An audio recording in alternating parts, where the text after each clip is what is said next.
నమస్తే దూరదర్శన్ వార్తలకి స్వాగతం. నేను కావ్య. ముందుగా వార్తల్లోని ముఖ్యాంశాలు.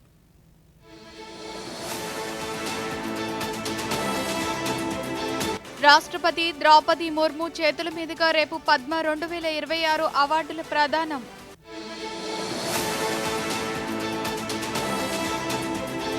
భారత్ అమెరికా ద్వైపాక్షిక సంబంధాలను బలోపేతం చేస్తామన్న విదేశాంగ మంత్రి డాక్టర్ ఎస్ జయశంకర్.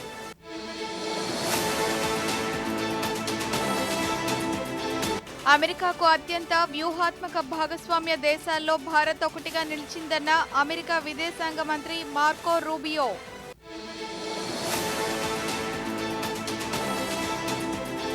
ఎబోలా వ్యాప్తిని పబ్లిక్ హెల్త్ ఎమర్జెన్సీగా ప్రకటించిన WHO.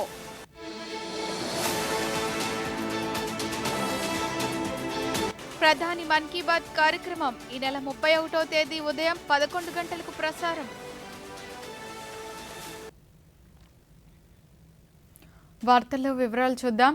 కర్ణాటకలోని కార్వార్ జిల్లాలో జరిగిన ప్రమాదంలో పలువురు ప్రాణాలు కోల్పోవడంపై రాష్ట్రపతి ద్రౌపది ముర్ము, ఉపరాష్ట్రపతి సిపి రాధాకృష్ణన్, ప్రధానమంత్రి నరేంద్ర మోదీ తీవ్ర విచారం వ్యక్తం చేశారు. కార్వార్లోని తట్టేహక్కల్ నదిలో ఆల్చిప్పలు ఏరటానికి వెళ్లిన ఒకే కుటుంబానికి చెందిన పలువురు నీటి ప్రవాహంలో కొట్టుకుపోయారు. మృతుల కుటుంబాలకు రాష్ట్రపతి, ఉపరాష్ట్రపతి, ప్రధాని ప్రగాఢ సానుభూతిని తెలియజేస్తూ గాయపడిన వారు త్వరగా కోలుకోవాలని ఆకాంక్షించారు. కాగా మృతుల కుటుంబాలకు ప్రధానమంత్రి జాతీయ సహాయ నిధి నుంచి 2 లక్షలు, గాయపడిన వారికి 50,000 రూపాయల చొప్పున ఆర్థిక సహాయం ప్రకటించారు.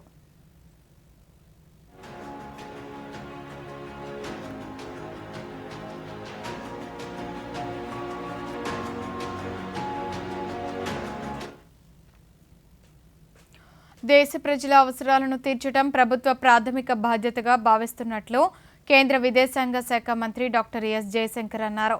న్యూఢిల్లీలోని హైదరాబాద్ హౌస్లో అమెరికా విదేశాంగ కార్యదర్శి మార్కో రూబియోతో కలిసి ఆయన ఈరోజు సంయుక్త మీడియా సమావేశంలో మాట్లాడుతూ భారత్, అమెరికాకు ఉమ్మడి ప్రయోజనాలు ఉన్నాయన్నారు.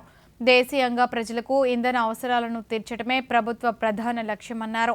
ఇరు దేశాల ఇంధన వాణిజ్యం విస్తరణ స్వాగతిస్తున్నట్లు తెలిపారు. భారతదేశ ఇంధన భద్రతకు వైవిధ్యభరితమైన సరఫరాలు కీలకమని వెల్లడించారు. అణురంగంలో సహకారం ద్వారా లభించే అవకాశాలను సద్వినియోగం చేసుకోవాలని ఆశిస్తున్నట్లు పేర్కొన్నారు. అక్రమ వలసలను అరికట్టే క్రమంలో చట్టబద్ధమైన రాకపోకలపై ప్రతికూల ప్రభావం పడకూడదన్నారు. We spent some time today discussing energy issues and again you're all aware that our government's fundamental responsibility is to address the needs of 1.4 billion people. Obviously, ensuring the accessibility and affordability of energy for them is our prime objective. Secretary and I therefore welcome the expansion. అమెరికాకు అత్యంత వ్యూహాత్మక భాగస్వామ్య దేశాల్లో భారతదేశం ఒకటిగా నిలిచిందని America విదేశాంగ మంత్రి మార్కో రూబియో అన్నారు. న్యూఢిల్లీలోని హైదరాబాద్ హౌస్లో భారత విదేశాంగ మంత్రి డాక్టర్ ఎస్ జయశంకర్తో కలిసి ఆయన మీడియాతో మాట్లాడుతూ అమెరికాకు ప్రపంచవ్యాప్తంగా పలు దేశాలతో పొత్తులతో కూడిన సంబంధాలు ఉన్నాయన్నారు. నిర్దిష్ట వ్యక్తిగత సమస్యలపై ఆయా దేశాలతో పనిచేసి వాటి పరిష్కారానికి వ్యూహాత్మకంగా వ్యవహరిస్తామన్నారు.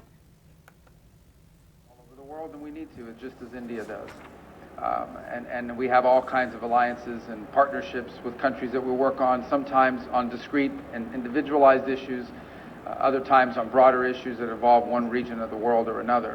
A strategic partnership is something very different. It's something much broader than that. A strategic partnership is when your interests as two nations are aligned and you work together strategically to solve those problems. And the list of issues that we work together with India on, the breadth and scope of them, is what highlights the fact that India is an important strategic partner of the United States, one of our most important strategic partners in the world. It begins with the fact of our shared values. We are the two largest democracies in the world. And so obviously that in and of itself begins to align our interests simply because our leaders. రాష్ట్రపతి ద్రౌపది ముర్ము రేపు ఢిల్లీలో రాష్ట్రపతి భవన్లో జరగనున్న civil investiture వేడుక 1లో 2026 సంవత్సరానికి గాను పద్మ పురస్కారాలను ప్రదానం చేయనున్నారు. పద్మ పురస్కారాలు దేశంలో అత్యున్నత పౌర పురస్కారాల్లో ఒకటి. వివిధ రంగాల్లో విశేష సేవలు అందించిన వ్యక్తులకు గుర్తింపుగా ఈ అవార్డులను బహుకరిస్తారు. కేంద్ర ప్రభుత్వం ఈ ఏడాది మొత్తం 131 పద్మ అవార్డులను ప్రకటించింది. అందులో 5 పద్మ విభూషణ్, 13 పద్మభూషణ్, 113 పద్మశ్రీ పురస్కారాలు ఉన్నాయి. అవార్డులు తీసుకునే వారిలో 19 మంది మహిళలు ఉన్నారు. కాగా అసాధారణ విశిష్ట సేవలకు పద్మ విభూషణ్, ఉన్నత స్థాయి విశిష్ట సేవలకు పద్మభూషణ్, ఏ రంగంలోనైనా విశిష్ట సేవలకు పద్మశ్రీ అవార్డులు ప్రదానం చేస్తారు.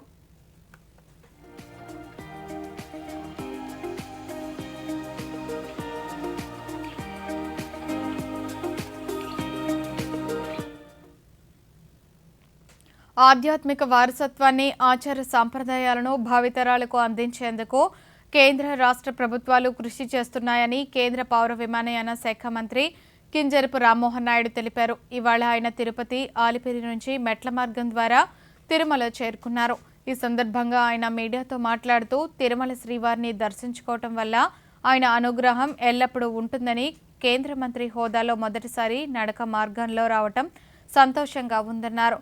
తిరుమల బ్రహ్మోత్సవాలు, సింహాచలం చందనోత్సవం, శ్రీకాకుళంలో అరసవల్లి రథసప్తమి ఉత్సవం ఇలా అన్ని పండుగలను రాష్ట్ర ప్రభుత్వం అధికారికంగా నిర్వహిస్తూ ప్రజల్లో భక్తి చైతన్యాన్ని పెంపొందించడానికి కృషి చేస్తోందన్నారు. చాలా ఆనందంగా ఆ భగవంతుడిని తలుచుకుంటూ గోవింద నామ స్మరణతో ఈరోజు నడక ద్వారా ఈరోజు తిరుమలకి మేము చేరుకున్నాం. ఎంతో ఆనందంగా ఉంది. తిరుమల ఎప్పుడు వచ్చినా సరే ఒక ప్రత్యేకమైనటువంటి ఆధ్యాత్మిక శక్తి ఇక్కడ కలుగుతుంది. వెంకటేశ్వరి స్వామి తాలూకా అనుగ్రహం కానీ, కరుణా కటాక్షం కానీ ఉంటుంది. ఈరోజు దారి పొడవునా కూడా చూశాను, అరేంజ్మెంట్స్ చాలా బాగా చేశారు. ఎక్కడ ఏ ఇబ్బంది లేకుండా ఒక రెస్ట్ రూమ్స్ కానీ, లేకపోతే సెక్యూరిటీ కానీ, లేకపోతే క్లెన్లీనెస్కి సంబంధించి కానీ ప్రతి ఒక్కరూ వాళ్ళ పని వాళ్ళు చేస్తున్నారు. కొంతమంది భక్తులు కూడా కలిసి అడిగాను ఎలా ఉన్నాయి ఏర్పాట్లు అంటే వాళ్ళు కూడా చాలా సంతోషంగా ఉన్నాం, చాలా చక్కగా మా తాలూకా ప్రయాణం జరుగుతుందని చెప్పి వాళ్ళు కూడా పంచుకున్నారు. జాతీయ నాయకులు స్ఫూర్తి ప్రదత్తుల విగ్రహాలను రోడ్లకు అడ్డంగా నిర్మించడం అభివృద్ధికి అవరోధమని కేంద్ర గ్రామీణాభివృద్ధి, కమ్యూనికేషన్ శాఖల సహాయ మంత్రి డాక్టర్ పెమ్మసాని చంద్రశేఖర్ అన్నారు. గుంటూరు జిల్లా వట్టిచెరుకూరు మండలం చింతపల్లిపాడు గ్రామంలో ప్రజలు, కార్యకర్తలు ఆధ్వర్యంలో ఏర్పాటు చేసిన నందమూరి తారక రామారావు గారి విగ్రహాన్ని ఆయన ఈరోజు ఆవిష్కరించారు. అనంతరం ఎంజీఎన్ఆర్ఈజీఎస్ 10 లక్షల రూపాయల నిధులతో నిర్మించిన సీసీ రోడ్డును ప్రారంభించారు. ఈ సందర్భంగా కేంద్ర మంత్రి పెమ్మసాని మాట్లాడుతూ చింతపల్లిపాడు గ్రామంలో 70 మందికి పైగా క్యాన్సర్ పేషెంట్లు ఎందుకు ఉన్నారో విచారణ చేసి తగు చర్యలు తీసుకుంటామన్నారు. వారి విగ్రహాలు అంటే నేను ఎప్పుడు చెప్తా ఉంటాను, విగ్రహాలు ఎప్పుడు కూడా రోడ్డుకు అడ్డంగా ఉండకూడదు, రోడ్డుకు పక్కన స్ఫూర్తిగా ఉండాలి అని కోరుకుంటాను. ఎందుకు ఇంత తక్కువ గ్రామంలో 60-70 మంది క్యాన్సర్ బారిన పడుతున్నారు. స్టేట్ గవర్నమెంట్ హాస్పిటల్లో లెవెల్ 1 క్యాన్సర్ సెంటర్ ఉన్నటువంటి హాస్పిటల్ ఏది లేదు. ఆ గుంటూరు జనరల్ హాస్పిటల్లో 120 బెడ్లు ఉన్నాయి. ఇప్పుడు ఇంకొక 120 బెడ్లు యాడ్ చేస్తా ఉన్నాం. ఆ హాస్పిటల్ కూడా కంప్లీట్ అవబోతా ఉంది. ఇంకో 2 నెలలు అది శంకుస్థాపన చేస్తే ఈ ప్రాంతంలో దురదృష్టవశాత్తు ఎవరికైనా కూడా వస్తే మిమ్మల్ని అందరినీ ఆదుకోవడానికి ఈ ప్రభుత్వం, ఈ గుంటూరు ప్రాంత ప్రతినిధులు ఉన్నారు అన్న సంగతి మీరందరూ గుర్తుపెట్టుకోవాలి. పిల్లల్లో చిన్నతనం నుంచి నైపుణ్యాలను పెంపొందించడం ద్వారా వారికి ఉజ్వల భవిష్యత్తును అందించవచ్చని రాష్ట్ర రెవెన్యూ శాఖ మంత్రి అనగాని సత్యప్రసాద్ అన్నారు. ఈరోజు విజయవాడ తూర్పు నియోజకవర్గ పరిధిలోని స్థానిక శాసనసభ్యుడు గద్దె రామ్మోహన్తో కలిసి పర్యటించారు. మున్సిపల్ పార్క్ ఏరియాలో ఉచిత వేసవి క్యాంపు ముగింపు కార్యక్రమంలో పాల్గొన్నారు. ఈ సందర్భంగా ఆయన మాట్లాడుతూ పిల్లలకు విద్యాపరంగా, రిక్రియేషన్ పరంగా సమ్మర్ కోచింగ్ క్యాంపులను నిర్వహించడం అభినందనీయమన్నారు. విద్య ద్వారానే జీవితంలో ఉన్నత స్థానాలకు చేరుకోగలరని చెప్పారు. పిల్లలు, యువత భవిష్యత్తు కోసం ప్రభుత్వం నిత్యం కృషి చేస్తోందన్నారు. తల్లిదండ్రులు పిల్లలకు ఆసక్తి ఉన్న రంగాల్లో ప్రోత్సహించాలన్నారు.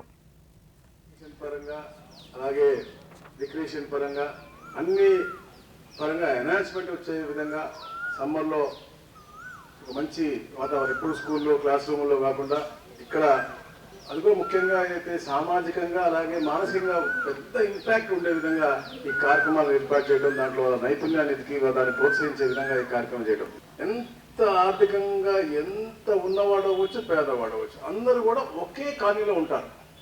ఇక్కడ పెద్ద చిన్న డబ్బున్నోడు డబ్బు అయినోడు అన్నది అసలు భేదాలు లేవాడ, అందరూ ఒకటే కాలనీలో ఉంటారు. కదే పెద్ద వయస్కు ఉంటే కింద ఉంటారు, చిన్న వయస్కు ఉంటే పైన ఉంటారు. తల్లిదండ్రులతో కలిసి ఉంటే వాళ్ళకి పెద్ద పాటిస్తారు. అంటే కొంచెం నిరుపేదల జీవితాల్లో వెలుగులు నింపేందుకు ప్రభుత్వం పలు కార్యక్రమాలు అమలు చేస్తోందని రాష్ట్ర వ్యవసాయ శాఖ మంత్రి కింజరపు అచ్చెన్నాయుడు అన్నారు. ఈరోజు శ్రీకాకుళం జిల్లా కోటబొమ్మాళి మండలం నిమ్మాడలో 9 మందికి ముఖ్యమంత్రి సహాయ నిధి చెక్కులు పంపిణీ చేశారు. ఈ సందర్భంగా మంత్రి మాట్లాడుతూ ప్రపంచ స్థాయి వైద్య సేవలు అందించడమే ప్రభుత్వ లక్ష్యమన్నారు. ఆగస్టు 15 నాటికి సంజీవిని పథకాన్ని రాష్ట్ర వ్యాప్తంగా అమలు చేసేందుకు ప్రభుత్వం కృషి చేస్తోందన్నారు.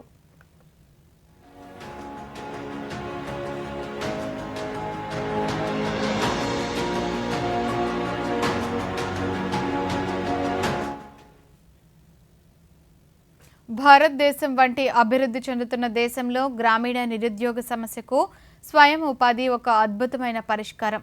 గ్రామీణ యువతీ యువకులను కేవలం ఉద్యోగాలు వెతుక్కునే వారిగా కాకుండా 10 మందికి ఉద్యోగాలిచ్చే పారిశ్రామికవేత్తలుగా మార్చేందుకు కేంద్ర గ్రామీణాభివృద్ధి మంత్రిత్వ శాఖ ఆధ్వర్యంలో rural self employment training institutes RSETI సంస్థలు పనిచేస్తున్నాయి. ఏలూరు జిల్లాలో యూనియన్ బ్యాంక్ ఆఫ్ ఇండియా ఆధ్వర్యంలో నడుస్తున్న ఈ సంస్థ ఉచిత వసతితో కూడిన నైపుణ్య శిక్షణను అందిస్తూ వేలాది మంది జీవితాల్లో కొత్త వెలుగులు నింపుతుంది. దీనిపై ప్రత్యేక కథనాన్ని ఇప్పుడు చూద్దాం.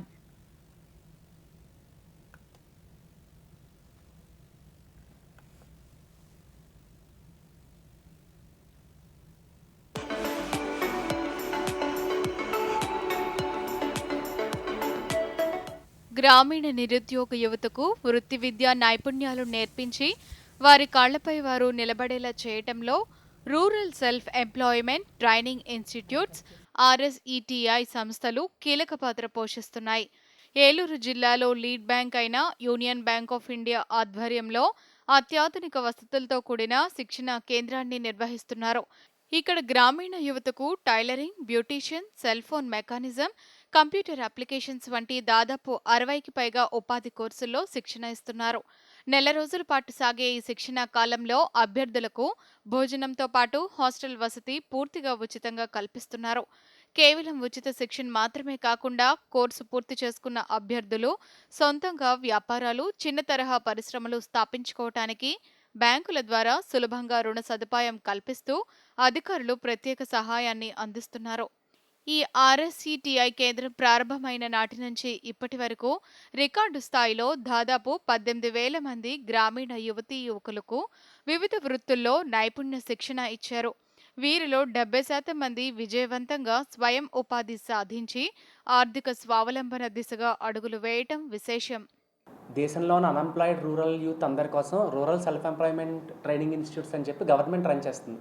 అందులో మన ఏలూరు ఇన్స్టిట్యూట్ ఒకటి సత్రంపాడులో లొకేట్ అయ్యి ఉంది. ఇక్కడ ఏంటంటే సంవత్సరానికి మినిమమ్ ఆఫ్ 1000 పీపుల్ని ట్రైన్ చేస్తాం. మేము స్కిల్ డెవలప్ చేస్తాం అనమాట. తద్వారా we encourage them for self employment. మా దగ్గర మేజర్లీ రన్ అయ్యే కోర్సులు కంటిన్యూస్గా టైలరింగ్, బ్యూటీషియన్ మేనేజ్మెంట్, మగ్గం వర్క్ ఫర్ లేడీస్, జెంట్స్కి AC mechanism, photography and videography, electrical and house wiring, cell phone repairing ఇటువంటి బ్యాచ్లు నడుపుతాం. టోటల్ ఆఫ్ 35 కోర్సెస్ ఉన్నాయి మా దగ్గర. Food and accommodation completely free. We are having a mess. అలాగే బాయ్స్కి గర్ల్స్కి సెపరేట్ హాస్టల్స్ కూడా ఉన్నాయి. అకామిడేషన్ కూడా కంప్లీట్లీ ఫ్రీ. సాధారణంగా ఈచ్ కోర్సు 30 డేస్కి డిజైన్ చేసి ఉంది. 30 డేస్ మేము ఇక్కడ కంప్లీట్గా ట్రైనింగ్ ఇచ్చి NSQF అలైన్డ్ MORD సర్టిఫికేషన్ ఇచ్చి పంపిస్తాం. డిగ్రీ పూర్తి చేసి ఉద్యోగం లేక ఇంట్లో ఖాళీగా ఉన్న సమయంలో RSETI ద్వారా బ్యూటీషియన్, కంప్యూటర్ కోర్సులు నేర్చుకుంటున్నామని, శిక్షణ తర్వాత సొంతంగా షాప్ పెట్టుకోవటానికి బ్యాంక్ లోన్ కూడా ఇప్పిస్తున్నారని శిక్షణ పొందుతున్న అభ్యర్థి లబ్ధిదారులు తెలిపారు. జూనియర్ బ్యూటిషియన్ నేర్పిస్తున్నారని తెలుసుకుని నేర్చుకోవడానికని వచ్చాను. నేను బయట నేర్చుకోవడానికని ప్రయత్నం చేశానండి. అక్కడ బేసిక్ కోర్సుకే 50,000 రూపాయలు అడిగారు. అయితే ఇక్కడ యూనియన్ గ్రామీణ బ్యాంక్ స్వయం ఉపాధి శిక్షణా కేంద్రం దగ్గర ఫ్రీగా నేర్పిస్తున్నారని తెలుసుకుని ఇక్కడికి వచ్చానండి. బేసిక్ కోర్స్ నుండి అడ్వాన్స్ కోర్స్ వరకు చాలా బాగా నేర్పిస్తున్నారు. హాస్టల్ వసతి కూడా చాలా బాగుంది. నాకు డిగ్రీ చదివినా కూడా నాకు ఎటువంటి జాబ్ ఆపర్చునిటీస్ రాలేదు. ఇట్లా RCT ఇన్స్టిట్యూట్ వాళ్ళు ఇట్లా ట్రైనింగ్ ఇస్తున్నారు. ఇక్కడికి వచ్చి ఈ ఇన్స్టిట్యూట్కి వచ్చి రిజిస్టర్ అయ్యాను. అయితే నాకు ఒక బిజినెస్ ఆపర్చునిటీ కనిపించింది. ట్రైనింగ్ వచ్చేసరికి 30 రోజులు ఉందండి. నేను నేర్చుకున్నది వచ్చేసరికి మొబైల్ రిపేరింగ్ అండ్ సర్వీసింగ్ అండి. ఇది అవకాశం కల్పించిన కేంద్ర ప్రభుత్వానికి మా ధన్యవాదాలు సార్. ఈ RSCTI కేంద్రం ద్వారా ఏలూరు జిల్లాలో ఎంతో మంది ఉపాధి పొంది ఆత్మవిశ్వాసంతో ముందుకు సాగుతున్నారు. గ్రామీణ యువత ఈ నైపుణ్య శిక్షణను సద్వినియోగం చేసుకుంటూ దేశ ప్రగతిలో భాగస్వాములు అవుతున్నారు. వార్తల్లో చిన్న విరామం.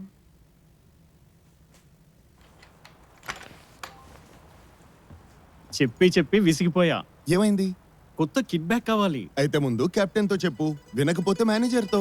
కరెక్ట్. అలాగే ముందు మీ బ్యాంక్ లో ఫిర్యాదు చేసి 30 రోజుల్లో జవాబు గాని పరిష్కారం గాని దొరకకపోతే CMS పోర్టల్ పై ఫిర్యాదు చేయండి. అంటే ముందు బ్యాంక్, తర్వాత CMS పోర్టల్. లేకపోతే ఫిర్యాదు స్వీకరించబడదు. వెళ్దామా? ఇదిగో వచ్చేసింది కొత్త కిట్ బ్యాక్. RBI అంటోంది, ముందు మీ బ్యాంక్, తర్వాత RBI అంబుడ్స్మన్. తిరిగి స్వాగతం. ఎబోలా వైరస్ వ్యాప్తిపై ప్రపంచ ఆరోగ్య సంస్థ WHO ప్రజా ఆరోగ్య అత్యవసర పరిస్థితిని ప్రకటించింది. ఆఫ్రికా దేశాలైన కాంగో, ఉగాండాల్లో ఎబోలా వైరస్ వేగంగా వ్యాపిస్తోన్న నేపథ్యంలో గ్లోబల్ హెల్త్ ఎమర్జెన్సీని విధించింది. బుండి బుగ్యో ఎబోలా ముప్పు దృష్ట్యా ఆఫ్రికా దేశాలకు అత్యవసరమైతేనే తప్ప ప్రయాణాలు పెట్టుకోవద్దని భారత ప్రభుత్వం ఇప్పటికే పౌరులకు అడ్వైజరీ జారీ చేసింది.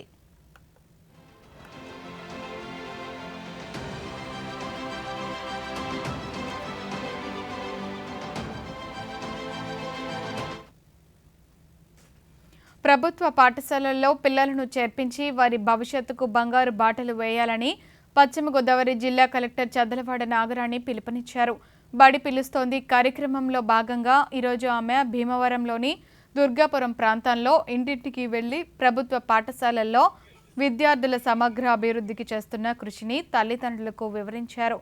ప్రాథమిక దశలో బలమైన పునాది ఉంటేనే విద్యార్థులు ఉన్నత విద్యలో రాణించగలరని, అలాంటి పునాది ప్రభుత్వ పాఠశాలల్లోనే లభిస్తుందన్నారు. ఇటీవల 10వ తరగతి ఫలితాల్లో ప్రభుత్వ పాఠశాలల విద్యార్థుల అత్యుత్తమ ఫలితాలు సాధించడం ప్రభుత్వ విద్యా ప్రమాణాలకు నిదర్శనమన్నారు. గవర్నమెంట్ స్కూల్స్లో ఉండే బెనిఫిట్స్ ఏముంటాయి పిల్లలకి అన్నీ కూడా తెలియచెప్తూ, పేరెంట్స్కి తెలియచెప్తూ ఈ బడిబాట కార్యక్రమాన్ని మన జిల్లాల్లో అన్ని మండలాల్లో అన్ని గ్రామాల్లో కూడా అక్కడున్న జిల్లా పరిషత్ హై స్కూల్ హెడ్ మాస్టర్స్, తర్వాత ఈ ప్రైమరీ స్కూల్ హెడ్ మాస్టర్స్ అందరూ కూడా చేస్తున్నారు. పేరెంట్స్ అందరికీ కూడా వాళ్ళ దగ్గరికి వెళ్ళి ప్రభుత్వ బడుల్లో ఉండే అవకాశాలు, క్వాలిఫైడ్ టీచర్స్ తోటి ఎంత చక్కగా విద్యాబోధన జరుగుతుంది అనే విషయాన్ని మనం వాళ్ళకి చెప్తున్నాము. మధ్యాహ్న భోజన పథకం దగ్గర నుంచి యూనిఫామ్స్, బుక్స్ అన్నీ ఫ్రీగా అందుతాయని చెప్పేసి పిల్లల యొక్క కేర్ చక్కగా తీసుకుంటాం. భారత ప్రభుత్వం ప్రముఖ శాస్త్రీయ సంగీత విద్వాంసురాలు హిందుస్థానీ వయలినిస్ట్ డాక్టర్ ఎన్ రాజంకు దేశ 2వ అత్యున్నత పౌర పురస్కారమైన పద్మ విభూషణ్ను ప్రకటించింది. కేరళలోని ఎర్నాకులంలో ఒక సాధారణ మధ్యతరగతి కుటుంబంలో జన్మించిన రాజం 3 సంవత్సరాల వయసులోనే వయలిన్తో ఆమెకు బంధం ఏర్పడింది. తన తండ్రి వద్ద కర్ణాటక సంగీతంలో ప్రాథమిక శిక్షణ పొంది కేవలం 14 సంవత్సరాల చిన్న వయసులోనే ఆమె గానకోకిల MS సుబ్బలక్ష్మితో కలిసి వేదికను పంచుకొని అందరినీ ఆశ్చర్యపరిచారు. కేవలం పేరు ప్రఖ్యాతులకే పరిమితం కాకుండా భారతదేశ ప్రాచీన గురుకుల సంప్రదాయాన్ని బ్రతికించడానికి ఆమె స్వర సాధన తపోవనం అనే సంస్థను స్థాపించి వేలాది మంది శిష్యులను తీర్చిదిద్ది ఈ నాద విద్యను తదుపరి తరాలకు అందిస్తున్నారు.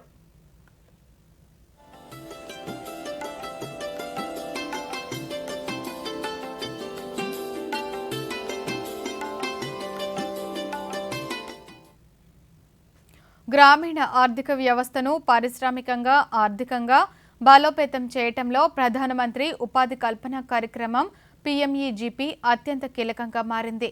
దేశవ్యాప్తంగా ఉన్న గ్రామీణ, పట్టణ ప్రాంతాల యువతను పారిశ్రామికవేత్తలుగా మార్చడమే లక్ష్యంగా సాగుతున్న ఈ పథకం ద్వారా ఇప్పటికే 4 లక్షలకు పైగా సూక్ష్మ పరిశ్రమలు ఏర్పాటయ్యాయి.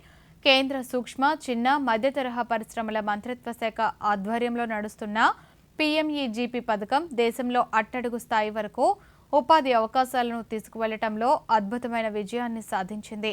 ఈ పథకం కింద నూతనంగా వ్యాపారాలు, ఉత్పాదక యూనిట్లు అనుకునే అభ్యర్థులకు బ్యాంకుల ద్వారా రుణాలు అందించడంతో పాటు కేంద్ర ప్రభుత్వం సబ్సిడీలను అందజేస్తోంది.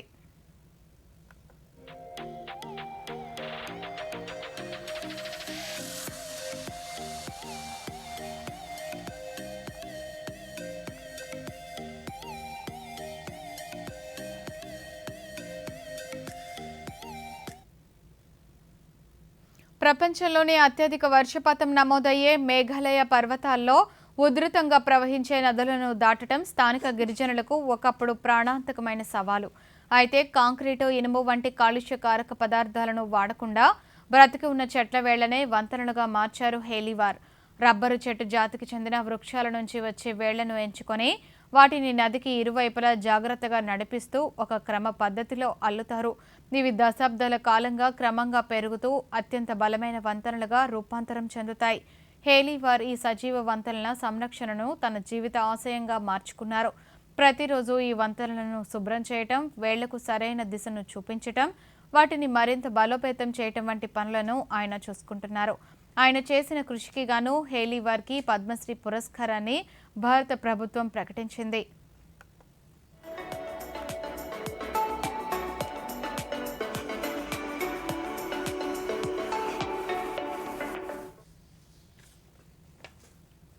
సైబర్ నిపుణులు ఎన్నో ఏళ్లుగా వెతికినా దొరకని అతి సూక్ష్మమైన సాఫ్ట్వేర్ తప్పులను కూడా క్లాడ్ మిథోస్ ఏఐ మోడల్ కేవలం కొన్ని గంటల్లోనే స్కాన్ చేసి పసిగడుతుంది. ఒకవైపు వ్యవస్థలోని లోపాలను వెతికి పరిష్కరించేలా పనిచేస్తూనే మరోవైపు ఆ లోపాల ఆధారంగా వ్యవస్థలపై ఏ విధంగా దాడి చేయవచ్చో కూడా స్వయంగా క్రోడీకరించగలదు. అందువలన ఈ వ్యవస్థ తప్పుడు వ్యక్తుల చేతుల్లోకి వెళితే ప్రపంచవ్యాప్తంగా సైబర్ విపత్తులు సంభవించే ప్రమాదముందని నిపుణులు హెచ్చరిస్తున్నారు. ఈ దుర్వినియోగ భయాల కారణంగా ఆంథ్రోపిక్ సంస్థ దీన్ని సాధారణ ప్రజల వినియోగం కోసం మార్కెట్లోకి విడుదల చేయలేదు.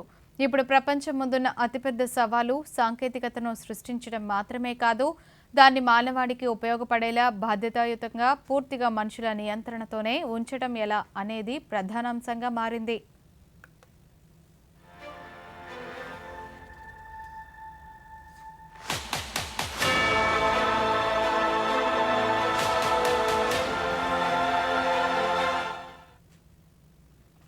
అంతర్జాతీయ బౌద్ధ సమాఖ్య అధ్యక్షులు డాక్టర్ లార్క్యాల్ లామాకు మయన్మార్ ప్రతిష్టాత్మకమైన మహాసధమ్మ జ్యోతి కాదజ్ బిరుదును ప్రదానం చేసింది. బౌద్ధ వారసత్వాన్ని పరిరక్షించడం, ప్రోత్సహించడంలో ఆయన చేసిన ప్రపంచవ్యాప్త కృషికి గాను లభించిన ఈ గుర్తింపు ఆయన ప్రభావవంతమైన ఆధ్యాత్మిక నాయకత్వాన్ని చాటి చెబుతుంది.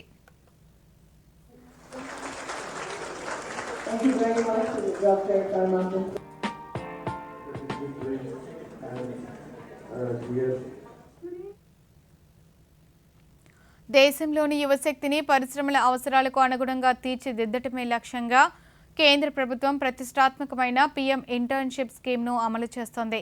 5 ఏళ్ల కాలంలో 1 కోటి మంది యువతకు నైపుణ్య శిక్షణను ఇస్తూ వారిని భావి పారిశ్రామికవేత్తలుగా, నిపుణులుగా మార్చడమే ఈ పథకం ప్రధాన ఉద్దేశం. శ్రీకాకుళం జిల్లాలో ఈ పథకం అమలుపై అందిస్తున్న ప్రత్యేక కథనాన్ని ఇప్పుడు చూద్దాం. భారత్ ప్రపంచంలోని అత్యధిక జనాభా కలిగిన దేశంగా యువత సంఖ్య గణనీయంగా ఉంది. ఈ విస్తృతమైన జనాభా లాభాన్ని సమర్థవంతంగా వినియోగించుకోవడంలో పీఎం ఇంటర్న్షిప్ స్కీమ్ కీలక పాత్ర పోషిస్తోంది. చదువు పూర్తి చేసి ఉద్యోగ అనుభవం లేని 18 నుంచి 25 ఏళ్ల మధ్య వయస్సు ఉన్న యువతకు ఈ పథకం ఒక గొప్ప అవకాశం. శ్రీకాకుళం జిల్లాలో 1000 మంది యువతను ఎంపిక చేయడమే లక్ష్యంగా పెట్టుకోగా ఇప్పటికే 960 మంది ఆన్లైన్ పోర్టల్ ద్వారా తమ పేర్లను నమోదు చేసుకున్నారు. ఈ పథకం కింద ఐటీ, ఫైనాన్స్ వంటి రంగాలలో ప్రముఖ సంస్థలతో భాగస్వామ్యం ద్వారా ప్రత్యక్ష శిక్షణ అందిస్తున్నారు. డిజిటల్ లిటరసీ, కంప్యూటర్ ఆపరేషన్స్ తో పాటు నేటి కాలానికి అత్యంత అవసరమైన artificial intelligence, machine learning, data analytics, robotics వంటి ఆధునిక సాంకేతిక పరిజ్ఞానాలపై కూడా యువతకు అవగాహన కల్పిస్తున్నారు. శిక్షణ కాలంలో అభ్యర్థులకు నిర్దిష్ట స్టైఫండ్ అందించడం ద్వారా వారి ఆర్థిక భారం తగ్గుతోంది. కమ్యూనికేషన్ నైపుణ్యాలు, టీంవర్క్, టైం మేనేజ్మెంట్ వంటి వృత్తిపరమైన నైపుణ్యాలను నేర్చుకుంటూ యువత భవిష్యత్తు ఉద్యోగ మార్కెట్కు సిద్ధమవుతున్నారు. ఎంప్లాయబిలిటీ స్కిల్ సెంటర్స్ డిగ్రీ కాలేజీలో చదువుకుంటున్న ఫైనాన్స్ స్టూడెంట్లకి టాలీ, జీఎస్టీ, ఈడీపీ ప్రోగ్రామ్స్ పైన మనం ట్రైనింగ్ ప్రోగ్రామ్స్ 10,000 మంది వరకు ఇవ్వడం జరిగిందండి ఇప్పటి వరకు కూడా. అదేవిధంగా ఇంజనీరింగ్ కాలేజెస్లో సీఎం ఎక్సలెంట్ సెంటర్స్ ద్వారా ఇప్పటి వరకు 3,000 మందికి ఏఐ ట్రైనింగ్స్ ద్వారా ఇవ్వడం జరిగిందండి. అదేవిధంగా మన గవర్నమెంట్ కొత్తగా నైపుణ్యం పోర్టల్ అనేది లాంచ్ చేయడం జరిగింది. నైపుణ్యం పోర్టల్లో సుమారు మన జిల్లాలో ఆర్టిఫిషియల్ ఇంటెలిజెన్స్ ద్వారా ఇంటర్వ్యూస్ ఎలా కండక్ట్ చేయాలి ఏంటి అనేది 32 ట్రేడ్స్ పైన ఇప్పటి వరకు మన జిల్లాలో అత్యధికంగా 6,000 మంది వరకు ట్రైనింగ్ తీసుకోవడం జరిగింది. వాటిలో మన స్టేట్లోనే మన జిల్లా ప్రథమ స్థానం ఉంది. చదువు పూర్తి చేసిన తర్వాత ఉద్యోగం ఎలా సంపాదించాలో తెలియని స్థితిలో ఈ పథకం, శిక్షణతో పాటు స్టైఫండ్ లభించడం చాలా సంతోషంగా ఉందని, ఏఐ, రోబోటిక్స్ వంటి అంశాలు భవిష్యత్తులో ఎంతో ఉపయోగపడతాయని యువకులు తెలిపారు. పీఎం ఇంటర్న్షిప్ స్కీమ్ దేశ యువశక్తిని ఒక శక్తివంతమైన మానవ వనరుగా మారుస్తోంది. శ్రీకాకుళం జిల్లా యంత్రాంగం చొరవతో యువతకు ఉపాధి మార్గాలు సుగమం అవుతున్నాయి. దేశ ఆర్థిక వృద్ధిలో యువతను భాగస్వామ్యం చేస్తున్న ఈ పథకం వికసిత భారత దిశగా ముందుకు సాగుతోంది. పెరుగుతున్న ఉష్ణోగ్రతలు, తీవ్రమైన నీటి కొరతను ఎదుర్కొనేందుకు ఉత్తరప్రదేశ్ సహరాన్పూర్లోని శివాలిక్ ఫారెస్ట్ డివిజన్ వినూత్న ఆలోచనతో ముందడుగు వేసింది. ఎండాకాలంలో వన్యప్రాణుల దాహాన్ని తీర్చడం కోసం 5 కోట్ల రూపాయల బడ్జెట్తో భారీ నీటి సంరక్షణ ప్రాజెక్టును ప్రారంభించింది. ఈ నిధులతో అడవిలో చెరువులు, నీటి గుంతలు, బోరుబావులు, చెక్ డ్యాంలను నిర్మిస్తున్నారు. ఇవి ఏనుగులు, చిరుత, పులులు, జింకలు వంటి వన్యప్రాణులకు, అలాగే పక్షులకు తక్షణమే తాగునీటిని అందిస్తాయి. అలాగే ఉన్న నీటి గుంతలను మరింత లోతుగా చేయటం ద్వారా ఎండ తీవ్రతకు నీరు త్వరగా ఆవిరి కాకుండా ఎక్కువ రోజులు నిల్వ ఉంటుంది. నీటి కోసం అడవి జంతువులు గ్రామాల్లోకి రాకుండా నిరోధించడానికి ఈ ప్రాజెక్టు దోహదపడనుంది.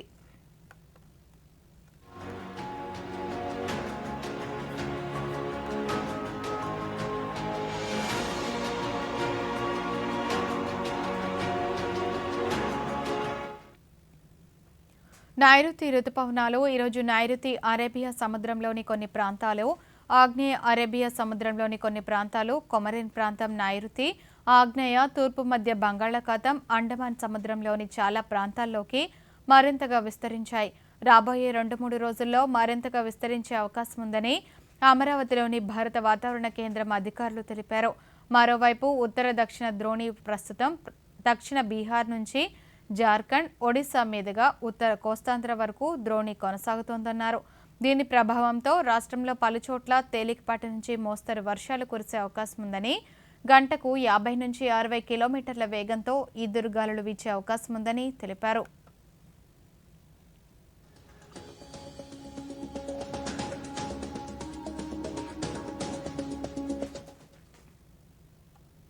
ఛత్తీస్గఢ్, ఒడిశా మీదుగా ఉత్తరాంధ్ర వరకు కొనసాగుతున్న ద్రోణి ప్రభావంతో రాష్ట్రంలో ఒక్కసారిగా వాతావరణం మారిపోయింది. పలు జిల్లాల్లో తేలికపాటి నుంచి మోస్తరు వర్షాలు కురుస్తున్నాయి. రాగల 3 గంటల్లో ఎన్టీఆర్, కృష్ణా, గుంటూరు, చిత్తూరు జిల్లాల్లో అక్కడక్కడ పిడుగులతో కూడిన మోస్తరు వర్షాలు కురిసే అవకాశం ఉందని రాష్ట్ర విపత్తుల నిర్వహణ సంస్థ మేనేజింగ్ డైరెక్టర్ ప్రఖర్ జైన్ తెలిపారు. ఈ సమయంలో గంటకు 50 నుంచి 60 కిలోమీటర్ల వేగంతో బలమైన ఈదురుగాలులు వీస్తాయని, ఉరుములు, మెరుపులతో వర్షం పడేప్పుడు చెట్ల కింద, విద్యుత్ స్తంభాలు, హోర్డింగ్స్ కింద నిలబడవద్దని సూచించారు.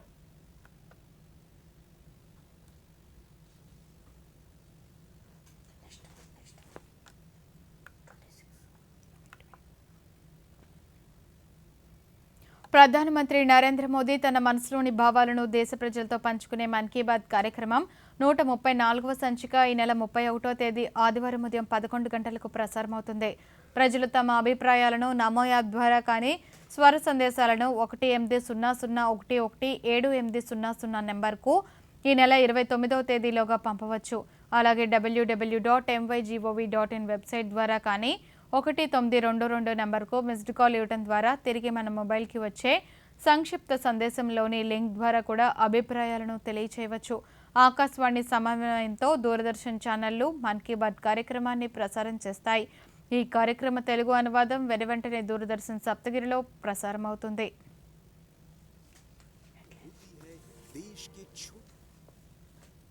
వార్తలు ముగించే ముందు ముఖ్యాంశాలు మరోసారి.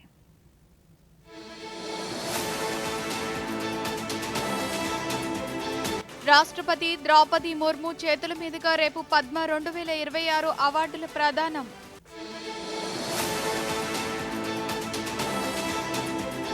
భారత్, అమెరికా ద్వైపాక్షిక సంబంధాలను బలోపేతం చేస్తామన్న విదేశాంగ మంత్రి డాక్టర్ ఎస్ జయశంకర్.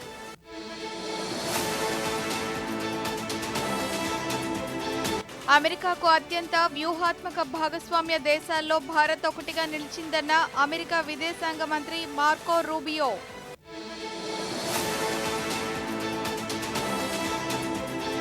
ఎబోలా వ్యాప్తిని పబ్లిక్ హెల్త్ ఎమర్జెన్సీగా ప్రకటించిన WHO.